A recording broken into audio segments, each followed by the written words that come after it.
Welcome. This is Ryan 18, the Debrief, episode 64. For everybody listening on the audio podcast, I want to say thank you for the recommendations I've been getting through YouTube. I'm through audio podcast, Stitcher, Amazon. Thanks for all the feedback. I want you to continue to give that feedback. It means a lot through the audio route because that's the way we're going. We want to do more audio going forward. So yeah, it's gonna be good. It's gonna be amazing, and hopefully we can build that audio. The audio fans, because a lot of people don't really watch the video. They tend to watch and listen to it in the car and stuff like that.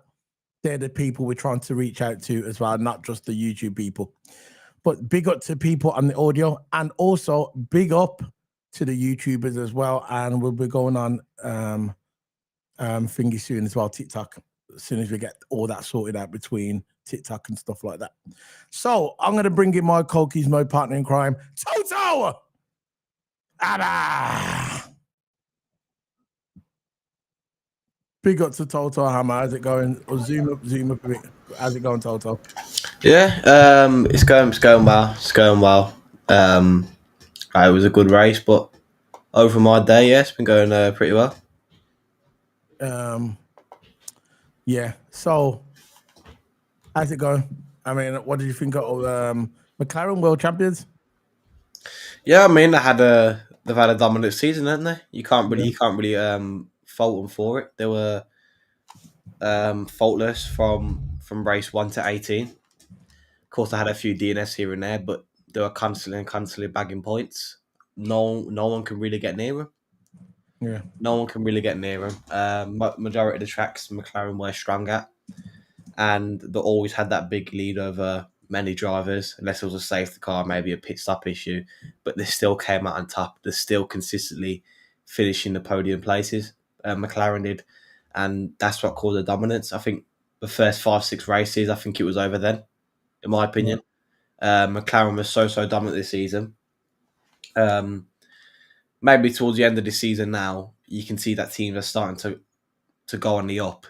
But again, it's too late. McLaren had an absolutely dominant first half of the season. And that's what allowed them, to go and get point after point, and every point counts. And they made it count, man. Every single race McLaren was faultless. They were faultless in pit stops. They were faultless in terms of points. If one driver went out, they always had one winning. But yeah, it was a dominant season for McLaren. Yeah, man. They did deserve it, McLaren. Yeah, I'm happy for McLaren. 2 years in a row, man. Look how long it took them really to get that. Look how long it took McLaren to get that. To get the constructors championship. And it took them so long, and now it's 2 in a row. You know what I mean? So now we've got that sewn up, yeah. You think, when did you realize that the McLaren was going to win the title? The first 5 or 6 races, they had such a big point gap. The first 5 or 6 races, because I saw that car, and how dominant there was, and no one really could get near him. And it reminded me a bit when Mercedes had their dominant run with Lewis and Bottas, and another dominant run when they had Lewis and Rosberg. That kind of car, it was just dominant, and no one can really get near him. It was just them two battling that front. That's how it was like in the first 5 or 6 races. Majority of the season, really, McLaren has just been always on top, always battling, being competitive, strong in the qualifying, strong in the race. What can I say? McLaren are champions, aren't they? They had an absolutely amazing season. Yeah. Yeah, good. I'm sending this on a message. Carry on. Yeah, I think regarding this weekend though, this was a weekend coming from the start of the weekend, Singapore is it's a hard track. It's very, very hot. FI were putting up heat warnings. It's the hardest and longest race of the calendar. And what was really, really a big affection of this whole weekend we was talking about is dirty air. Dirty air was a very, very big effect. Of course, dirty air is a big effect anyway. Dirty air is a really big effect for this weekend. If you're getting someone's dirty air, it will be very, very hard to overtake. It's hard to overtake here. It's a very, very tight circuit. It's very, very hard to overtake. The only good overtaking opportunities is turn 16, 18, and the main straight. They're the only overtaking options on this track. Going into this track, you have to have track position. Track position is key in this track. The undercut maybe not so powerful here because you need track position. If you want to win, you got to have a good qualifying. If you want to get top, if you want to get good points, you got to have a good qualifying because the undercut won't really work here because there's not enough time maybe to make any ground up. Maybe if it's a track like Monza or something, the undercut will be very, very powerful there. But a track like Singapore, once you're in front, it's like Monaco. Once you're in front, there's really, you can't really overtake here. There's some places, like I says, main straight, but no. 38 was a very, very key factor of this whole Grand Prix, and I think the weekend was actually all right. I think there's more chaos in the practice session. There was 2 red flags recorded in the practice session as well. It was Liam Lawson going off, and I think it was also Russell as well. But I think regarding the teams, again, McLaren looked all right. Mercedes looked good. Red Bull looked good. But it's a kind of track where every team's involved. There's no really we got into this weekend, yeah, McLaren's going to be a dominant one. It's not like that. There's other teams going to be involved. Again, you saw that Aston Martin get a really good result. The RB car, Red Bull 2, getting a decent result, getting points. Mercedes getting points. Yeah. Ferrari getting points. There's so much cars that are very, very close to each other going into this track. Yeah. But I thought, which was a shocker, Alonso had a really, really good weekend. Really, really good weekend, getting getting first place in the practice one. Of course, Albon, brakes going on fire in practice one due to the heat warning. Again, the hottest track of the calendar. Practice 2, I think Alonso got second as well, second or third, one of those. Aston Martin had a decent weekend, especially Alonso. Brilliant. Yeah. Weekend. And also, I think Russell outperformed the car because in practice 1 and 2, when they were doing quali sims, they were saying that sector 2 and 3 were downfalls for McLaren. Were very, very good downfall. Not for McLaren, I mean for Mercedes. Mercedes was a downfall for sector 2 and 3, but Russell overcome that and he outperformed that car. Of course, I had issues in practice 3, but still, if they got that car together, Mercedes would have been strong. But I think the weekend was really, really good, especially the practice. It was an up and down practice. We didn't really know who was going to get pole. We saw Aston Martin's look good, and McLaren's look good, Mercedes looked good, Red Bull looked good. There was so much teams and so much drivers in it. We didn't know who was going to get pole. It weren't like a definite pole. Lander's going to get pole. No, it was very, very, very unpredictable, which was good. It was good in a way. It's good from a neutral point of view. And this weekend, it weren't bad. I think it was a really, really good weekend. And I think it was pretty entertaining, to be fair. Yeah, you know what? I totally agree, Toto. Sorry I was a bit distracted. I was just doing some stuff like to send some messages.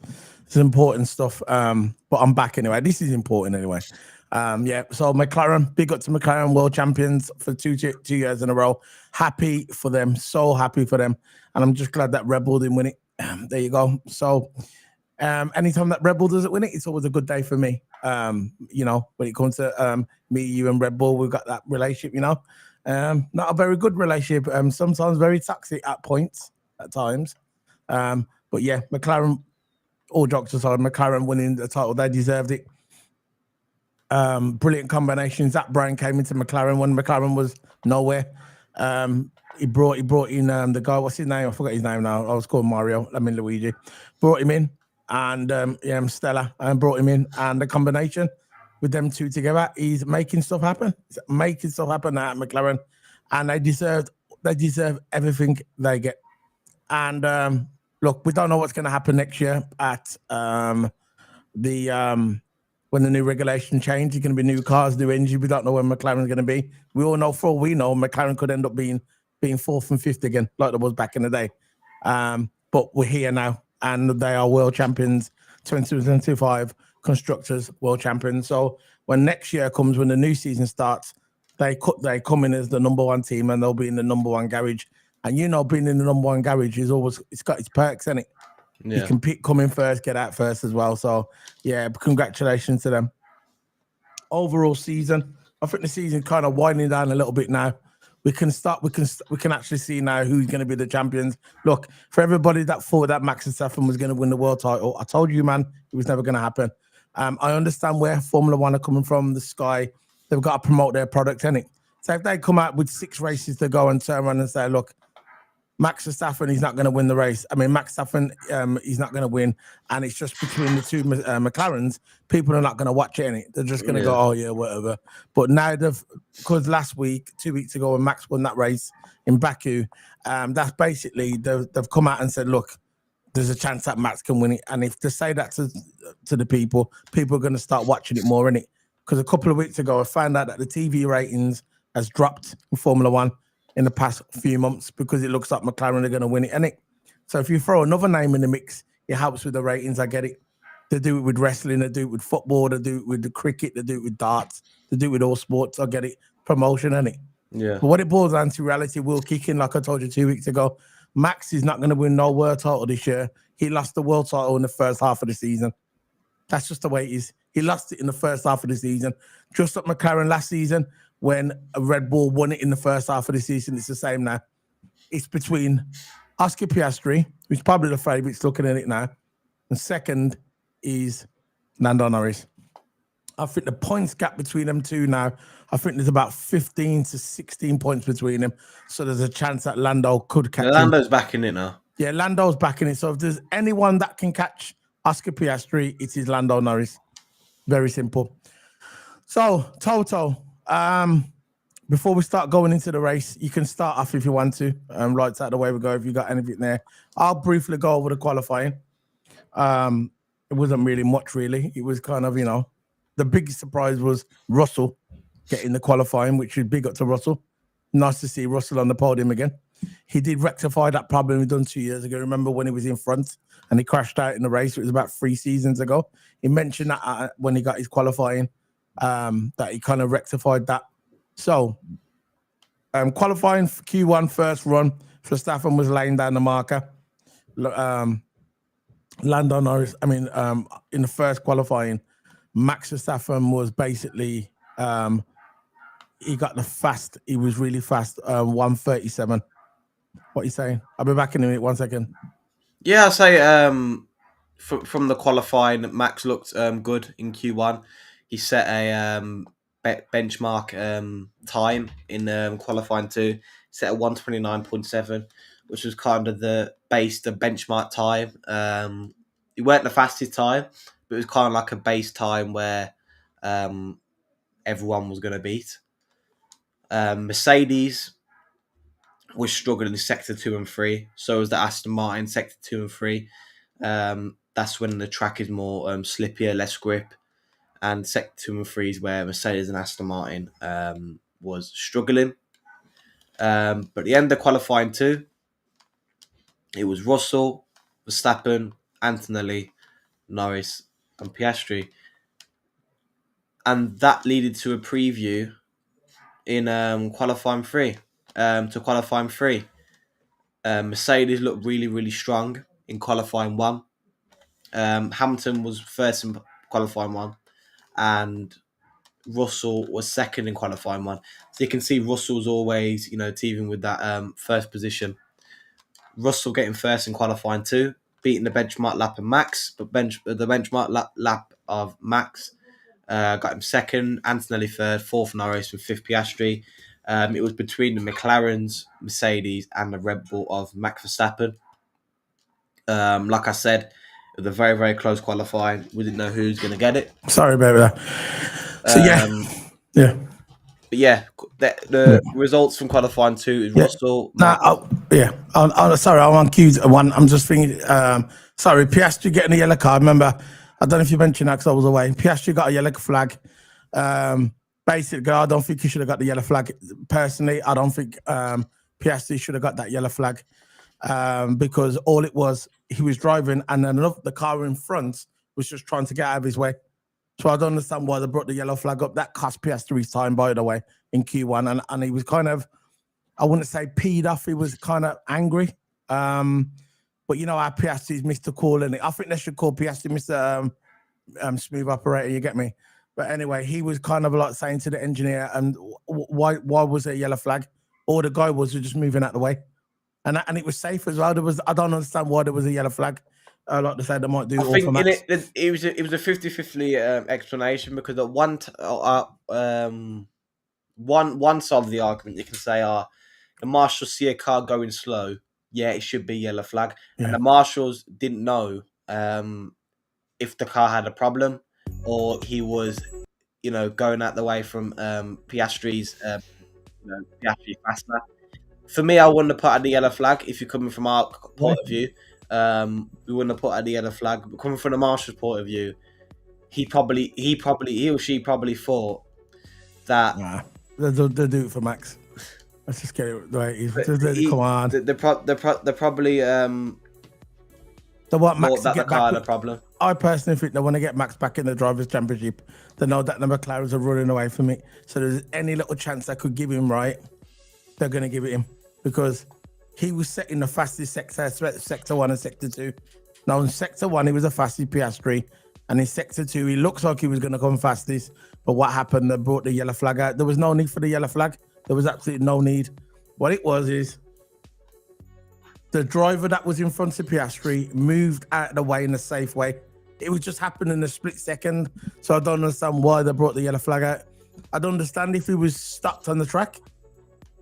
If the car stopped on the track and Piastri was doing his lap and they brought out the yellow flag, I get it. I get that. But he wasn't. All he did was he was driving. He moved out the way. Piastri passed him on his lap. And he didn't really impede him in any way. He was still up, in his sector. And they brought the yellow flag out and then he had to slow down. It compromised his lap. In my opinion, there was no need for it, Toto, in my opinion. Yeah, there was no need for it. Piastri's on a fast lap and the guy was just getting out the way for Piastri. That's all it was. Exactly. What do you expect to do? Stand there and crash? I know. It is what it is. Anyway. It happens every race, isn't it? It happens every race. No, we're not qualifying. No. Yeah, I mean, every qualifying, when a driver's getting out of the way, they never put out the yellow flag. Exactly. It's just for the fast lap. So at the end of Q1, Hamilton was the fastest. Russell was 2 and Norris was 3. So Hamilton showing speed as always in Q1. Don't you think it's a bit, talking about Lewis Hamilton, don't you think it's a bit suspicious where all of a sudden Lewis Hamilton is fast in Q1, he's fast in Q2, he's fast in practice, and as soon as he gets to the Q3, the last stint, his car falls away. It's like he comes into the garage and they just tinker with his car. I know they probably don't because that's a stupid thing to say, but I'm not really the cleverest person in the book. But don't you think that was a bit suspicious that his time just suddenly fell away in Q3? Yeah, you can see. I thought Ferrari had a decent weekend as well. I thought Hamilton had decent practice. And there was high hope from going into the qualifying. He looked really good. Q1, Q2 looked really, really good. But when it comes to the benchmark, when it comes to the last time of the qualifying, they never really seemed to nail the car, Ferrari. Not for Lewis especially. They never seemed to nail the car for him. But we don't know what's going on there. We can speculate, but we don't know what's going on. But there can be questions, concerned. I see lots of people online raising questions as what's going on with Ferrari. Ferrari was so excited for Lewis to come into Ferrari, into the team for this good car, but they're not giving Lewis a good car. the Ferrari as a whole, even Leclerc, the Ferrari as a whole hasn't been really a good car. So yeah, we've got to bring on Ferrari for next season. Yeah. That's what it is, man. We'll see what happens when next year comes. Obviously, the new regulations kick in, and it's going to be cool. You get me? It's going to be cool. So, Q2, Russell at the fastest. Nothing really happened in Q2. At the end of Q2, the fastest was Russell, Verstappen, and Antonelli. So, Antonelli showing a little bit of speed there. Should be really, because Russell was showing it. Antonelli there. The only thing with Antonelli, big up to Antonelli, yeah. But the only thing with Antonelli, he can show speed, but when he gets to those crucial moments, he battles it. Yeah. That's what I don't know how you think about it. That's what I think. When he You can see Antonelli's a good driver, and I think in the race he does really well in the race. Sometime, but when it comes to track position, which was vital at this track, you got to nail track position. You just didn't he? And he always, when it comes to the last part, he always gets yellow sector. He don't really improve on his personal best, really. But yeah, I see where you're coming from. I just think like when it gets to those crucial moments, yeah. When it gets to those crucial moments, he bottles it. That's what it seems like to me. Big up to everyone watching us anyway in the house on YouTube. This is the most we've ever got at one time on. Maybe because we've done it straight away. We didn't wait till the next day, Toto. We take your advice. You was right, Toto. You did say do the video straight away and we'll get the views. You said it, and this is what I'm going to start to do from now on. You know, as soon as it finishes, do it straight away. Don't wait. So when you wait, there's something else to do the next day, and then everything gets discombobulated. But anyway, let's go back to the racing. Enough of me chatting crap. Anyway, Q3, Piastri scraped the wall. So it looks like he was struggling with understeer. This is your department, Toto Hammer. Understeer. Piastri was struggling with understeer in the corners. What do you think of this? But yeah, understeer is basically where the last 3 attempts as well. You're not really getting enough rotation in the car. Yeah. Which was, you know, when you don't have enough rotation in your car, it's going to cost you a lot of time. It's good that you weren't getting oversteer. So oversteer is where the car gets turned too much and you're over rotating. It was just understeer, maybe struggling with rear grip Piastri. But I think McLaren nailed that down. Going into Q3. But yeah, understeer definitely loses you a lot of time, and you know, considering you're on about Q2 now, aren't you? Q3. I just sent you on the thing. Oh yeah, Q3. He got third in Q3, so a decent position. But I'm sure McLaren now narrowed down that understeer. He didn't get thing. No, he didn't get third. Piastri scraped the wall. Still got good time. 3 attempts off his first, which was Russell, Max, and second. Still, it was that part of the track as well, because that part of the track where understeer really happens. It was the slippy part of the track. Sectors 2, especially 3, the very, very slippy part of the track that you got to nail. So the base at the end of the pole was Russell, Max, and Lando Norris. That was the qualifying time. So Russell got a surprisingly fast time. He was showing a bit of promise in Q2, but Russell got it, man. So look, making up for it happened a couple of years ago as well, which we'll go into the race as well in a minute. So what you think of Russell getting it? McLaren was slow in all sectors, and Russell got the reason why Russell beat Max the pole, because Max at one point looked like he was going to get pole, but the reason why Russell beat Max the pole, because they'd done the sector, you know, the different sectors and the maps on that on TV. McLaren was actually faster than Red Bull in the straights. All the other small, slow speed sectors, the sections of the track, Max Verstappen was winning, but you know, in the straights, Russell was making up on the straights, and that's the reason why Russell got pole. So what would you think of Russell getting pole? He looked strong. He looked really, really strong. All qualifying, he looked strong. Qualifying 2, he did get first. Qualifying 1, he got second. And qualifying 3, he got the pole, didn't he? Struggled in practice 3. Again, practice 2, he looked good on his quali. And all Mercedes needs to do is just fix up the car for qualifying. And we all knew Mercedes was going to do strong. All qualifying, Russell looked really strong, and he was definitely in the run for pole. And congratulations to Russell. He outperformed that car in sector 3 as well. Outperformed the car, got the fastest sector. And it's good to see when the driver outperforms the car. You know, it shows how much talent and skill they have. Russell's a really, really good driver. First for Russell, congratulations to him. Big up to everybody watching. We've got 9 people watching at the moment. Big up to everybody on this Sunday afternoon. I've just put a poll in the chat. It says, who will win the driver's title? Is it Lando or is it Piastri? It's a simple click on it. Start the poll. That's something for you guys to get involved with. For the people on audio, I've just said it because I know you guys can't do it because you listen on audio. But if you want to, and you can always come over and subscribe on the YouTube channel. So, for me, Norris went too early. He messed up his lap. In my opinion, he went too early. If he wouldn't have messed up and he got caught up in the dirty air, he messed up his lap. That's the reason why he didn't get in the top 3, in my opinion. I thought Norris would have had a chance, but he just didn't work out for him, in my opinion. It just didn't work out for him. But it is what it is. We're going to start, before we start getting onto the race review, I want everybody to smack those like buttons. I'll just give you that TOTO on the private. I want everybody, that's my own thing for the race day. I want everybody to like the video. We have 11 people watching us now. Can you please like the video? It is free. We do football on here. We do Formula 1. We do the women's football as well. I want everybody to like the video. Remember, guys, like the video. I'm back. There you go. Race day. You want to start off with it, Toto, or you want me to start? No, I want to start off it. So lap 1, Russell had a really good start. He avoided all the collisions at the back. You can see the first corner, Singapore. It's very, very tight corner, so you can have a little bit of contact there. Russell got away clean air. He was good to go. Norris got the better of Piastri going into the start. There was a little bit of a collision between Norris and Piastri because Norris tagged the back of Max Verstappen, which caused him to lose control and accidentally swerve into Piastri.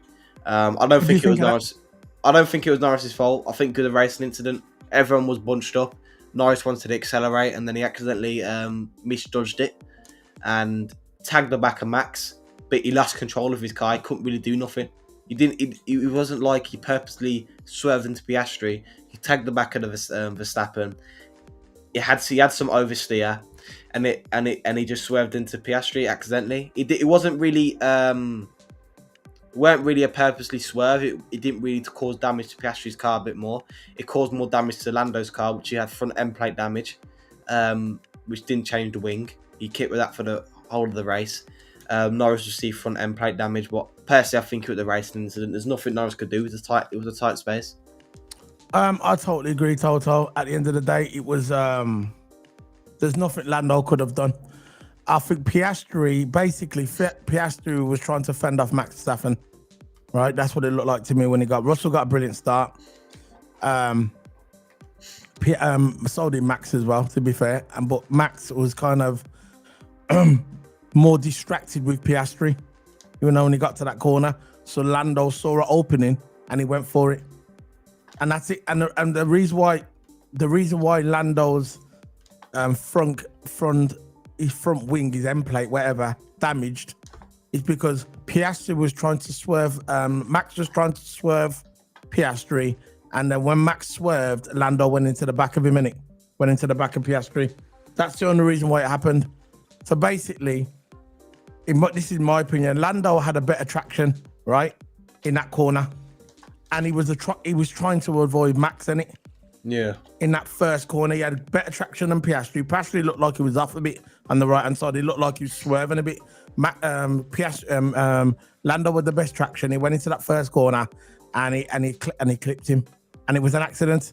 It was a racing incident. And when they called it up on the radio, and they kept talking about it on the radio, I knew it was going to be a racing incident because if you watch it in slow motion, it didn't intentionally go into him. You get me? He was just trying to swerve him.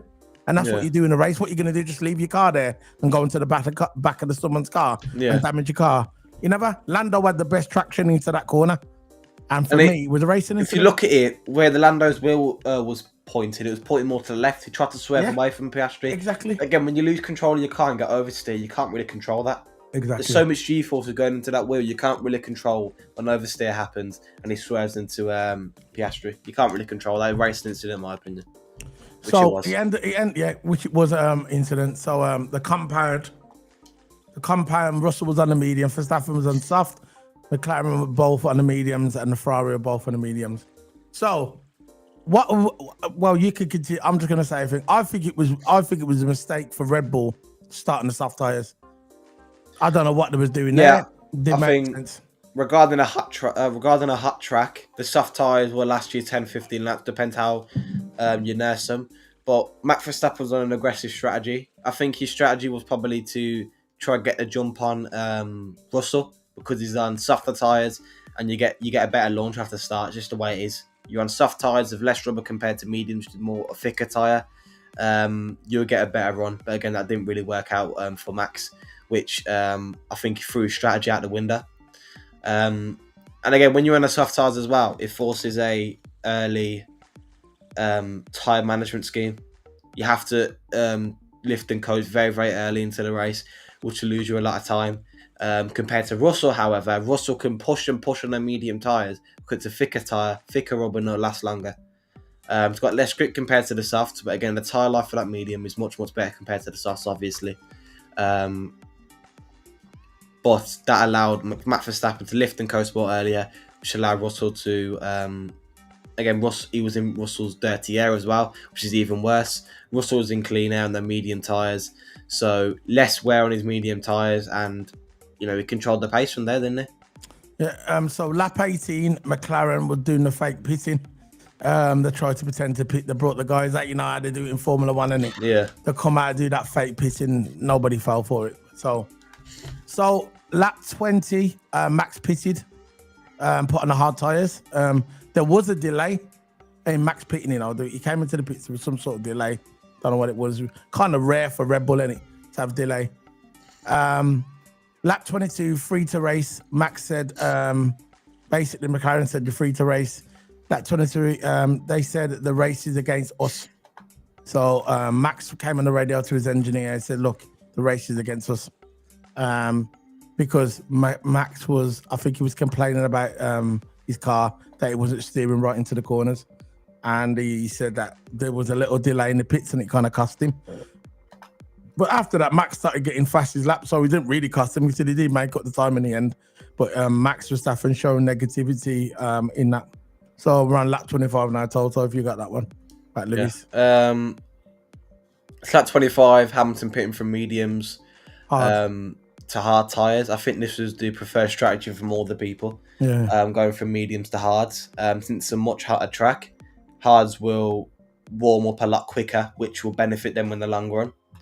It's a kind of similar, not a similar strategy to Max, but Max went from the softs to hards and he nursed them hards all the way to the end of the race because hards were going to the end of the race anyway. But with the medium strategy, he's going long on the mediums, try and get the overcut, and then go for the hard towards the end. I think it was a good strategy. It was a decent strategy, the safe strategy anyway, from mediums to hards. But yeah, it was a good pit stop from Lewis. Lewis has got on a decent race with from there. Yeah, because lap 26, Norris pits and Piastri as well. Lap 28, there was a slight delay with Piastri when he came into the pits, a left rear delay of 5 seconds. Just like 2 weeks ago with Lando Norris in Baku, there was a delay in the front rear tyre. For some reason, McLaren have not been really, good with their pits. That's two races in a row now. They've cost their drivers a bit of time. I don't think if over the overall race, it would have cost them the place where they finished. But, it would have been less work on the tyres trying to catch Max, innit, if they would have got the pit right. So what do you think? What was your thoughts on Lando being delayed and Oscar being delayed in the pits? Oscar, yeah. I mean, Oscar, it weren't really the overcut he was trying to do. He was just trying to lessen the gap between him and Lando. And then it was a 5.2 second slow stop. So Norris extended the gap over Piastri. So there was really not really any chance that Piastri would catch up Lando due to the dirty air. But yeah, it was on McLaren's fault. They haven't really been up to scratch in a pit lane recently. McLaren. But yeah, 5.2 seconds, absolutely slow stop. It lost him track position as well. And Norris extended the gap too. That's it, man. So lap 37, Max locks up. I was laughing. Not like that, but it is what it is. I don't know, I've just got a laughing emoji on my notes. I've got lap 37, Matt locks up, and I've got a laughing emoji. Anyway, lap 40, the rear is like a handbrake. That's what Max was complaining about. His rear brake was like a handbrake. So basically, I told you he was struggling in them corners. Brake balance wasn't correct. That's what they were saying on the TV. Martin Yeah. Brundle. I tend to listen to Martin Brundle because Brundle knows his stuff, innit? So he said the brake balance was not good. So it is what it is. Lap 41, lap 49 total. Lap 40. Lap 40. Max was struggling with rear grip. So I got down, and he was only No, I don't know. Yeah. He was behind Max. He was 6/10 away from Max. Lando was 6/10 away from Max's DRS range. And when Max was struggling with rear grip and he was locking up, Lando was getting closer and closer. Yeah, that was on lap 40, yeah. And he was struggling with dirty air. Lando was struggling with dirty air. Yeah. Which was very, very that's vital. what cost him in qualifying. Yeah. He went too early. And when he was on his last sector of finishing the lap on qualifying, he got in the dirty air of a car and his car just started like understeering. And that cost him a lot of time in qualifying. I don't know what it is with that McLaren TOTO. They're not good in dirty air, are they? You know, no. These new cars, Grand Effector cars, they're supposed to eliminate that, and it didn't do it. It was a failure. Yeah, it was a failure. That's why I said they made this era for Max Verstappen. You get me? They knew that the Red Bull car was going to be good in the ground effect. They knew that Adrian knew he had a thesis in ground effect. This is why they made it for Max Verstappen. They knew everything was designed for him, because at the end of the day, even though McLaren's winning, yeah, they're going to win the title. They've won the constructors. They're going to win the drivers' title, yeah. I just don't understand this point of this generation of cars. We're right that the McLaren they're not good in dirty air.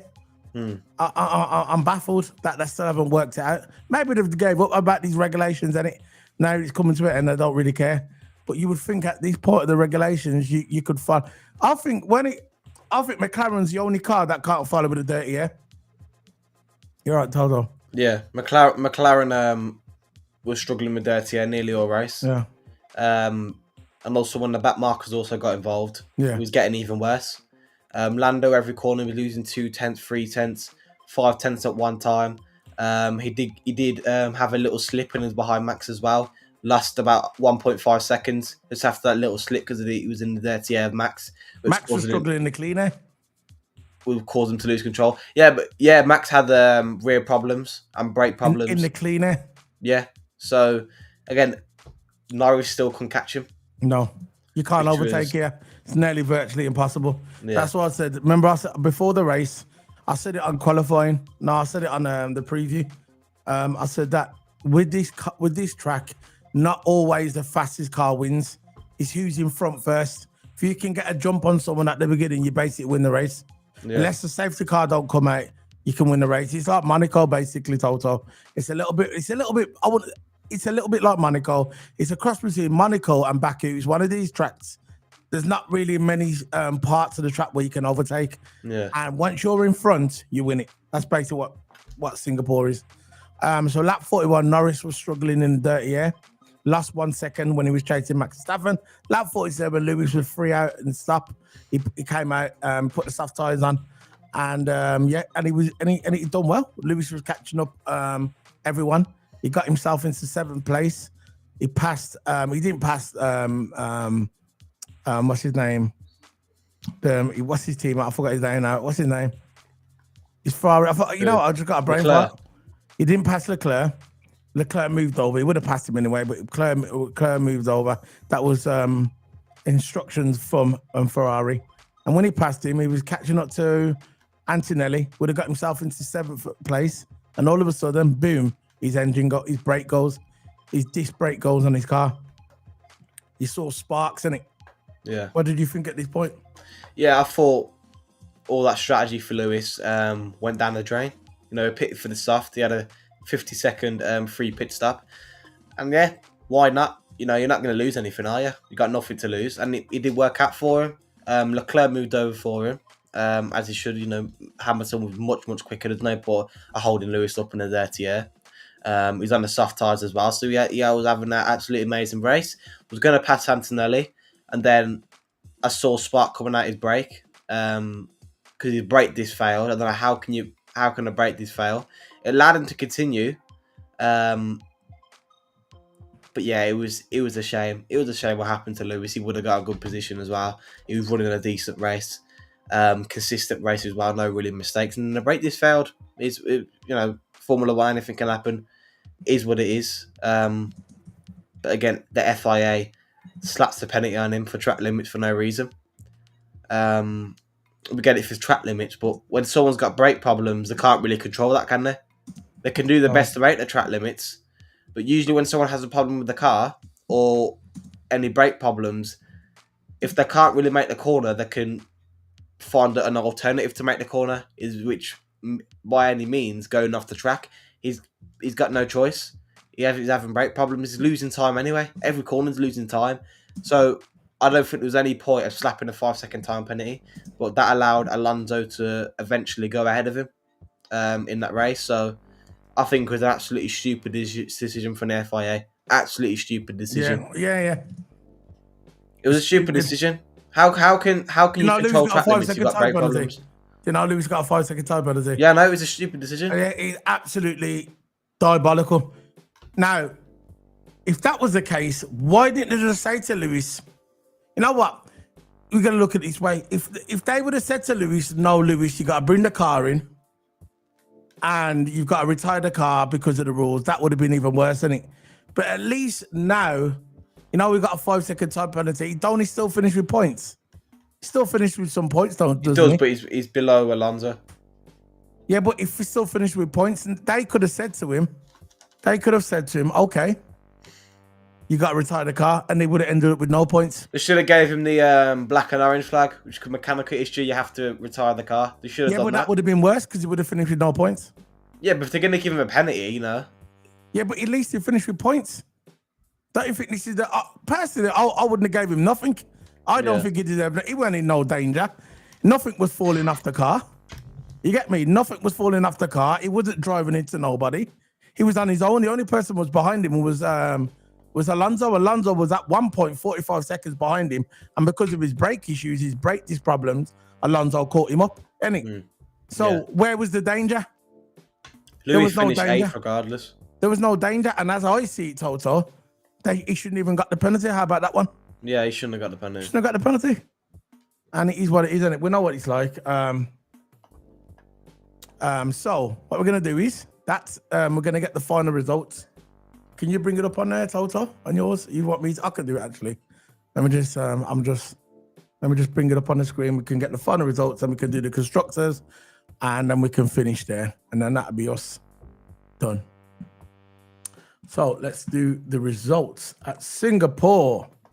So these are the race results. Let's bring them up. Got it. I'm going to pin up. And for people listening on audio, I will say, don't worry, I'm just not going to just show it to the YouTubers. I will look after the audio guys as well. So there we go. So we've got the race winner. Let's go to the top there. It's more better now. There you go. So we got the race winner, George Russell. Let's take this off the screen. Enough promoting. Anyway, George Russell, number 1. Max Verstappen 2. 3 Lando Norris. 4 Piastri. 5 Kimi Antonelli. 6th place Charles Leclerc. 7th place Lewis Hamilton. 8th place Fernando Alonso. 9th place Oliver Bierman. 10th place Carlos Sainz. 11th place Isaac Hadjar. 12th place Yuki Tsunoda. 13th place Lance Stroll. 14th place Alexander Albon. 15th place Liam Lawson. 16th place Frank Colapinto. 17th place Gabriel Bolatelli. 18th Esteban Ocon. 19th Pierre Gasly. 20th Nico Hülkenberg. So let's go with the team. So we got McLaren, world champions with 650 points. In second, Mercedes. So it's a really from now, it's a race who comes second in the constructors. Yeah. I would say it's between Red Bull Racing, Ferrari, because Red Bull's got 290, Ferrari 300, and Mercedes 325. It's between those 3 teams who's going to get second place in the constructors. That could swing either way. So with the constructors on top, world champions McLaren, second Mercedes, 3rd place Ferrari 300, 4th place Red Bull Racing with 290, 5th place Williams in 102, 6th place Racing Bulls with 72, 7th place, Aston Martin with 66 points. 8th place, Sauber with 55 points. 9th place, Haas with 46. And last, Alpine with 20 points. Now, let's have a look at the Drivers' Championship. This is what we all waited for. Let's zoom that up so we can see it better. So, as you can see there, the Oscar Piastri, 336 points. 2nd place, Lando, 314. So he's gained the points on him. 3rd place, Max Verstappen, 273. So he's basically more or less gone. 4th place, George Russell, with 237 points. Charles Leclerc, 5th place with 173. Disappointed by Ferrari, man. Disappointed. Look where they are. Disappointed. 6th place, Lewis Hamilton with 127 points. 7th place, Kimi Antonelli with 88 points. 8th place, Alexander Albon with 70 points. 9th place, Isaac Hadjar, my G, 39 points. 10th place, Nico Hülkenberg with 37 points. 11th place, Fernando Alonso with 34 points. 12th place, Carlos Sainz with 32 points. Again with 32 points, Lance Stroll with 13th. 14th, Liam Lawson with 30 points. 15th place, Esteban Ocon with 28 points. And 16th, Pierre Gasly with 20 points. 17th place, Yuki Tsunoda with 20 points. 18th place, Gabriel Balotelli with 18 points. 19th place, Oliver BMM with 18 points. And 21, Jack Doohan and Franco Colapinto with 0 points. Toto hammer. So that is it. So there you go. That is round 18, Toto, of the debrief in the bag. So what are you saying before we head off? What have you got coming up on your channel? I say it was a good weekend. Side? Yeah, go on. It was a really good weekend. I say I semi-part enjoyed it. I think there's a lot of action in the practice, a lot of action in the qualifying, some action in the race as well. Kept us thinking, kept us guessing. There was some battles there as well, especially first turn. But yeah, it was a decent weekend. What's coming up on my channel? Again, I'm streaming later today. I'll be on Formula One. But that's it really from me. Yeah, man. I can't believe episode 64 of the debrief, Toto. Yeah. Episode 64 of the debrief, man. You know what I'm saying? We still got them 2 episodes we got to do from last year. I'm gonna put it in somewhere after it, you know, it's one of them, and we can just talk crap for 10 minutes and that's an episode. So yeah, big up to everybody. Smack the like buttons. Yeah. If you listen to the audio, remember guys, smack the like buttons. I decided to put this at the end. There you go. Smack the like buttons and like the video. Stop watching it. Just 9 or 10 people watching and not liking the video. Just like the video. It's free. It's so annoying sometimes, you know. Just like the video. It's free. You know what I'm saying? So yeah, we're off. I will be back to Tuesday. We'll be back Tuesday. I'm doing the Champions League starts on Tuesday. The women's football starts on Tuesday. Tuesday and Wednesday will be the Women's Champions League, and I'll be doing watch along Barcelona women. I think Chelsea, Man City's playing as well. So I'll be doing all the watch along for that. But until then, I'm going to take a little break, Monday off. And that's it, man. We're done. We're finished, Toto. Yeah. You can go and run 8 miles now and hit the wall. No, I'm joking. Hit the wall. I like that song, you know. Anyway, got Toto. We're heading off then, Toto. Say goodbye. Bye, people. See you, everyone. Anyway, see you later, guys. Big up. And the audio podcasters, recommend this audio to your family and friends. I will be uploading later on as well, like I promised you yesterday, and I did. See you later, guys. See you later. Toto. Boom.